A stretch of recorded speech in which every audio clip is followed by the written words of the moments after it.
different recordings, and you will have to answer questions on what you hear. There will be time for you to read the instructions and questions, and you will have a chance to check your work. All the recordings will be played once only. The test is in 4 parts. At the end of the test, you will be given 10 minutes to transfer your answers to the answer sheet. Now turn to Part 1.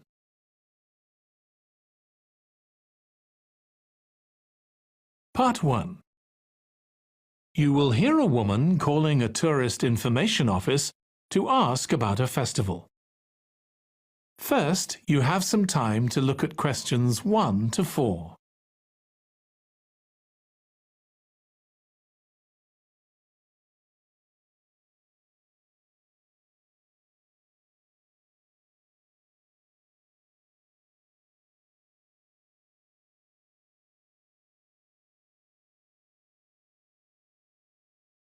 Now listen carefully and answer questions 1 to 4. Good morning. You're through to the Tourist Information Office. Tim speaking. How can I help you? Oh, hello. Could you give me some information about next month's festival, please? My family and I will be staying in the town that week. Of course. Well, it starts with a concert on the afternoon of the 17th. Oh, I heard about that. The orchestra and singers come from the USA, don't they? They're from Canada. They're very popular over there. They're going to perform a number of well-known pieces that will appeal to children as well as adults. That sounds good. My whole family are interested in music. The next day, the 18th, there's a performance by a ballet company called Eustatis. Sorry? The name is spelt Eustatis.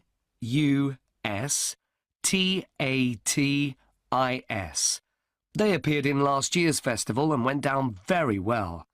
Again, their programme is designed for all ages. Good. I expect we'll go to that. I hope there's going to be a play during the festival. A comedy, ideally. You're in luck. On the 19th and 20th, a local amateur group are performing one written by a member of the group. It's called Jemima. That'll be on in the town hall. They've already performed it 2 or 3 times. I haven't seen it myself, but the review in the local paper was very good. And is it suitable for children? Yes. In fact, it's aimed more at children than at adults. So both performances are in the afternoon. And what about dance? Will there be any performances? Yes, also on the 20th, but in the evening. A professional company is putting on a show of modern pieces with electronic music by young composers. Uh-huh. The show is about how people communicate, or fail to communicate with each other, so it's got the rather strange name, chat. I suppose that's because that's something we do both face-to-face and online. That's right. Before you hear the rest of the conversation, you have some time to look at questions 5 to 10.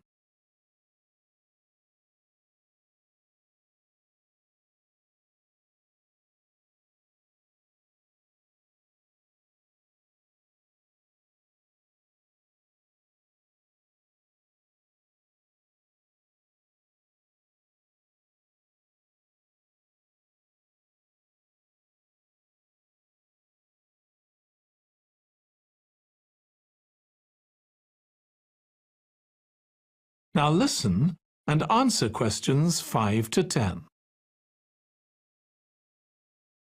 Now, there are also some workshops and other activities. They'll all take place at least once every day, so everyone who wants to take part will have a chance. Good. We're particularly interested in cookery. You don't happen to have a cookery workshop, do you? We certainly do.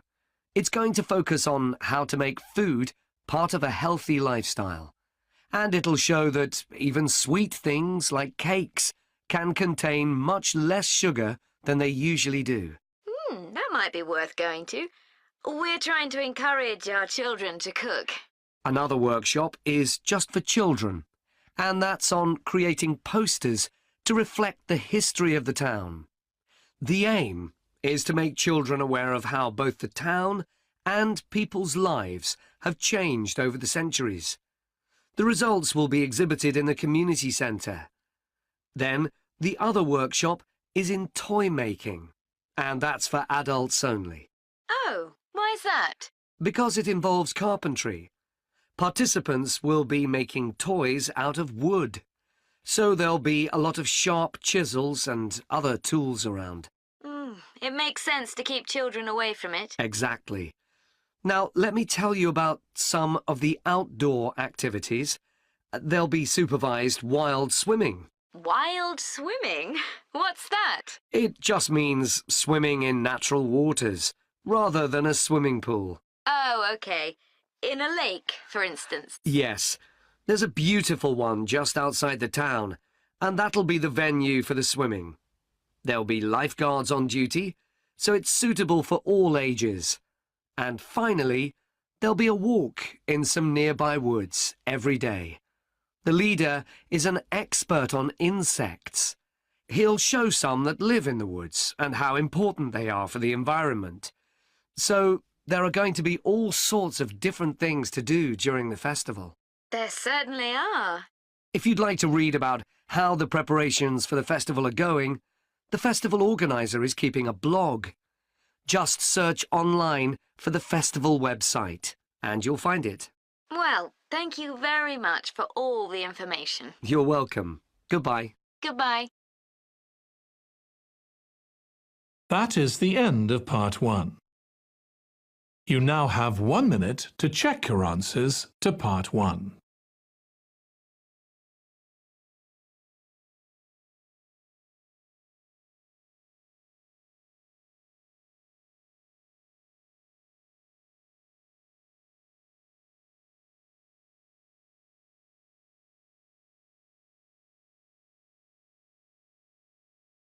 Part 2. You will hear part of a talk to a gardening club about a local park. First, you have some time to look at questions 11 to 14.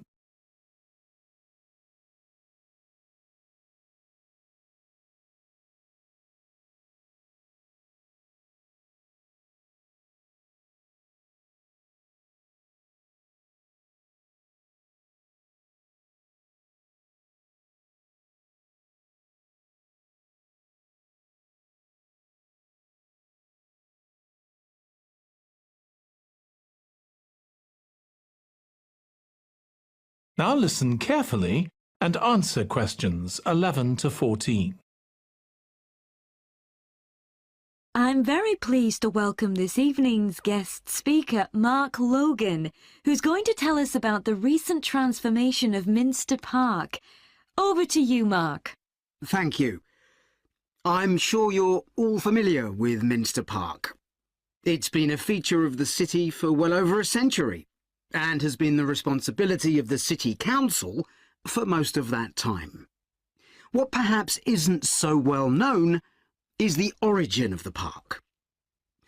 Unlike many public parks that started in private ownership, as the garden of a large house, for instance, Minster was some wasteland, which people living nearby started planting with flowers in 1892.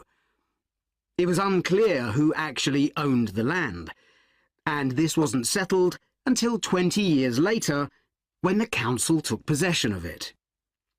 You may have noticed the statue near one of the entrances. It's of Diane Gosforth, who played a key role in the history of the park. Once the council had become the legal owner, it planned to sell the land for housing. Many local people wanted it to remain a place that everyone could go to enjoy the fresh air and natural environment. Remember, the park is in a densely populated residential area. Diane Gosforth was one of those people, and she organised petitions and demonstrations, which eventually made the council change its mind about the future of the land. Soon after this, the First World War broke out in 1914, and most of the park was dug up and planted with vegetables, which were sold locally. At one stage, the army considered taking it over for troop exercises, and got as far as contacting the city council, then decided the park was too small to be of use. There were occasional public meetings during the war, in an area that had been retained as grass. After the war, the park was turned back more or less to how it had been before 1914, and continued almost unchanged until recently. Plans for transforming it were drawn up at various times, most recently in 2013, though they were revised in 2015 before any work had started. The changes finally got going in 2016 and were finished on schedule last year. Before you hear the rest of the talk, you have some time to look at questions 15 to 20.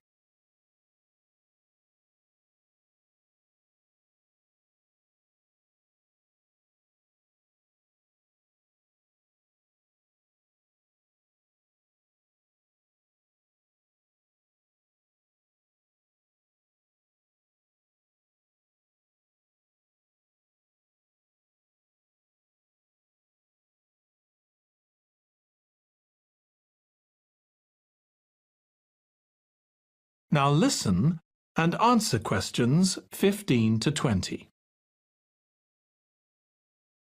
OK, let me tell you about some of the changes that have been made and some things that have been retained. If you look at this map, you'll see the familiar outline of the park, with the river forming the northern boundary, and a gate in each of the other three walls. The statue of Diane Gosforth has been moved. It used to be close to the south gate, but it's now immediately to the north of the lily pond, almost in the centre of the park, which makes it much more visible. There's a new area of wooden sculptures, which are on the riverbank, where the path from the east gate makes a sharp bend. There are two areas that are particularly intended for children. The playground has been enlarged and improved, and that's between the river and the path that leads from the pond to the river. Then there's a new maze, a circular series of paths separated by low hedges. That's near the west gate. You go north from there towards the river and then turn left to reach it. There have been tennis courts in the park for many years, and they've been doubled, from 4 to 8. They're still in the southwest corner of the park, where there's a right-angle bend in the path. Something else I'd like to mention is the new fitness area. This is right next to the lily pond on the same side as the west gate. Now, as you're all gardeners, I'm sure you'll like to hear about the plants that have been chosen for the park. That is the end of part 2. You now have 30 seconds to check your answers to part 2.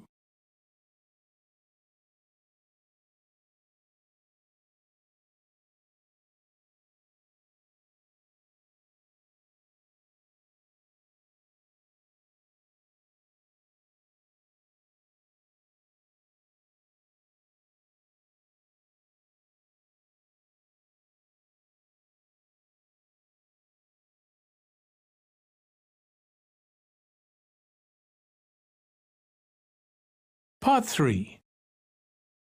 You will hear two students of English called Kathy and Graham planning a display on 19th century British life and literature for a university event. First, you have some time to look at questions 21 to 24.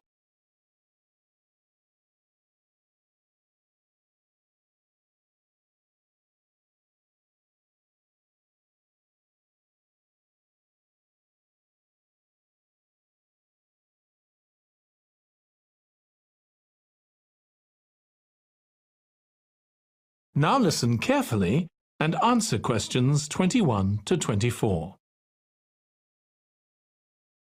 OK, Graham, so let's check we both know what we're supposed to be doing. OK. So, for the university's open day, we have to plan a display on British life and literature in the mid-19th century. That's right. But we'll have some people to help us find the materials and set it up, remember? For the moment, we just need to plan it. Good. So, have you gathered who's expected to come and see the display? Is it for the people studying English or students from other departments? I'm not clear about it. Nor me.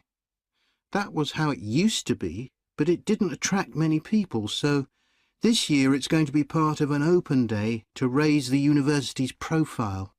It'll be publicised in the city to encourage people to come and find out something of what goes on here, and it's included in the information that's sent to people who are considering applying to study here next year. Presumably, some current students and lecturers will come? I would imagine so. But we've been told to concentrate on the other categories of people. Right. We don't have to cover the whole range of 19th century literature, do we? No, it's entirely up to us. I suggest just using Charles Dickens. That's a good idea. Most people have heard of him and have probably read some of his novels or seen films based on them. So that's a good lead-in to life in his time. Exactly. And his novels show the awful conditions that most people had to live in, don't they? He wanted to shock people into doing something about it. Did he do any campaigning other than writing? Yes, he campaigned for education and other social reforms and gave talks. But I'm inclined to ignore that and focus on the novels. Yes, I agree. Before you hear the rest of the discussion, you have some time to look at questions 25 to 30.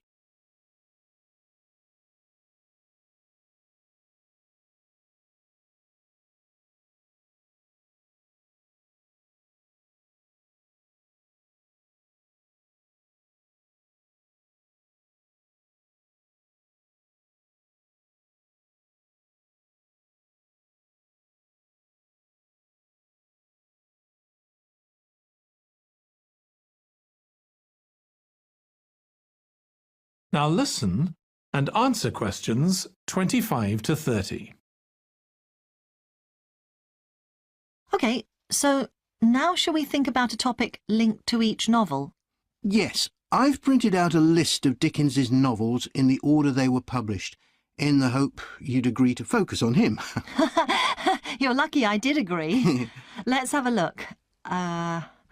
OK, the first was The Pickwick Papers, published in 1836.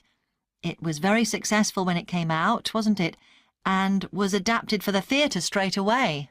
There's an interesting point, though, that there's a character who keeps falling asleep, and that medical condition was named after the book, Pickwickian syndrome. Oh, so why don't we use that as the topic and include some quotations from the novel? Right. Next is Oliver Twist. Mm-hmm. There's a lot in the novel about poverty, but maybe something less obvious. Well, Oliver is taught how to steal, isn't he? We could use that to illustrate the fact that very few children went to school, particularly not poor children, so they learnt in other ways. Good idea. What's next? Maybe Nicholas Nickleby? Actually, he taught in a really cruel school, didn't he? That's right. But there's also the company of touring actors that Nicholas joins. We could do something on theatres and other amusements of the time. We don't want only the bad things, do we? OK. What about Martin Chuzzlewit? He goes to the USA, doesn't he? Yes. And Dickens himself had been there a year before and drew on his experience there in the novel. I wonder, though. The main theme is selfishness, so we could do something on social justice? No, too general. Let's keep to your idea. I think it would work well. He wrote Bleak House next. That's my favourite of his novels. Yes, mine too. Oh, His satire of the legal system is pretty powerful. that's true. But think about Esther, the heroine.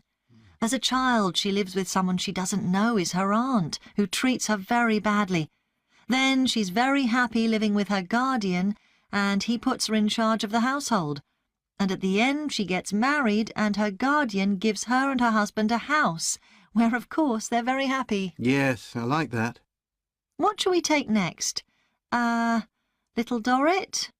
Old Mr. Dorrit has been in a debtor's prison for years. So was Dickens's father, wasn't he? That's right. What about focusing on the part when Mr. Dorrit inherits a fortune and he starts pretending he's always been rich? Good idea. OK. So next we need to think about what materials we want to illustrate each issue. That's going to be quite hard. That is the end of part 3. You now have 30 seconds to check your answers to part 3.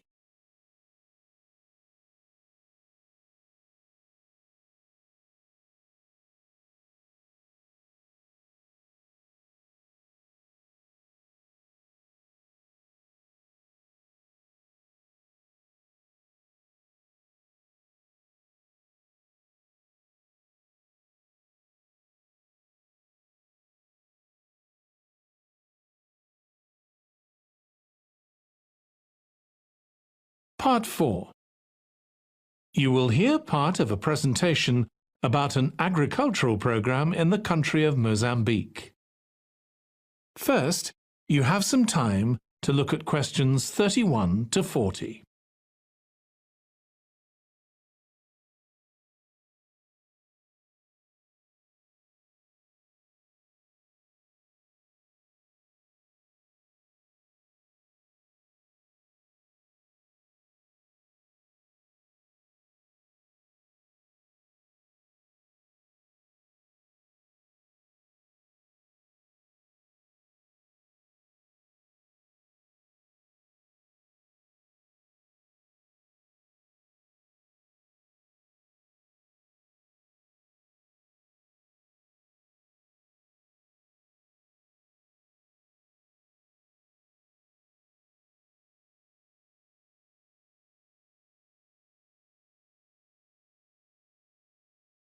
Now listen carefully and answer questions 31 to 40. I'm going to report on a case study of a programme which has been set up to help rural populations in Mozambique, a largely agricultural country in Southeast Africa. The programme worked with 3 communities in Chikwalakwala district near the Limpopo River. This is a dry and arid region with unpredictable rainfall. Because of this, people in the area were unable to support themselves through agriculture, and instead they used the forest as a means of providing themselves with an income, mainly by selling charcoal. However, this was not a sustainable way of living in the long term, as they were rapidly using up this resource. To support agriculture in this dry region, the programme focused primarily on making use of existing water resources from the Limpopo River by setting up systems of irrigation, which would provide a dependable water supply for crops and animals. The programme worked closely with the district government in order to find the best way of implementing this. The region already had one farmers' association, and it was decided to set up 2 more of these.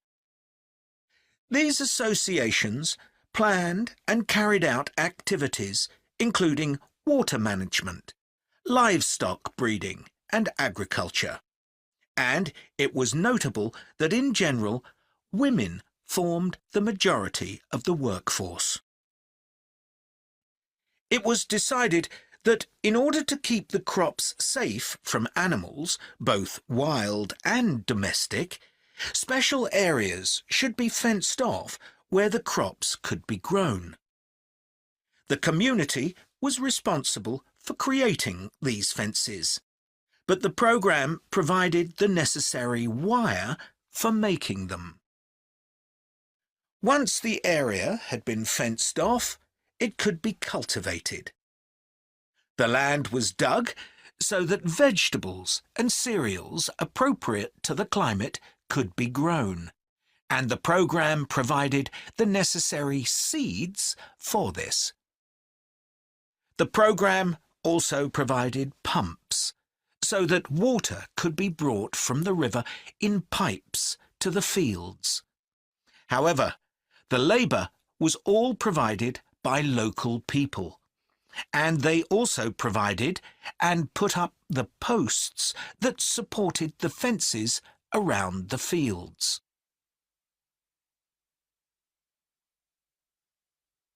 Once the programme had been set up, its development was monitored carefully. The farmers were able to grow enough produce not just for their own needs, but also to sell. However, getting the produce to places where it could be marketed was sometimes a problem, as the farmers did not have access to transport, and this resulted in large amounts of produce, especially vegetables, being spoiled. This problem was discussed with the farmers' associations, and it was decided that in order to prevent food from being spoiled, the farmers needed to learn techniques for its preservation. There was also an additional initiative that had not been originally planned, but which became a central feature of the programme. This was when farmers started to dig holes for tanks in the fenced-off areas, and to fill these with water and use them for breeding fish, an important source of protein. After a time, another suggestion was made by local people which hadn't been part of the programme's original proposal, but which was also adopted later on. They decided to try setting up colonies of bees, which would provide honey both for their own consumption and to sell. So, what lessons can be learned from this programme? First of all, it tells us that in dry, arid regions, if there is access to a reliable source of water, there is great potential for the development of agriculture. In Chikwalakwala, there was a marked improvement in agricultural production, which improved food security and benefited local people by providing them with both food and income. However, it's important to set realistic timelines for each phase of the programme, especially for its design, as mistakes made at this stage may be hard to correct later on. The programme demonstrates that sustainable development is possible in areas where there is... That is the end of Part 4. You now have 1 minute to check your answers to Part 4.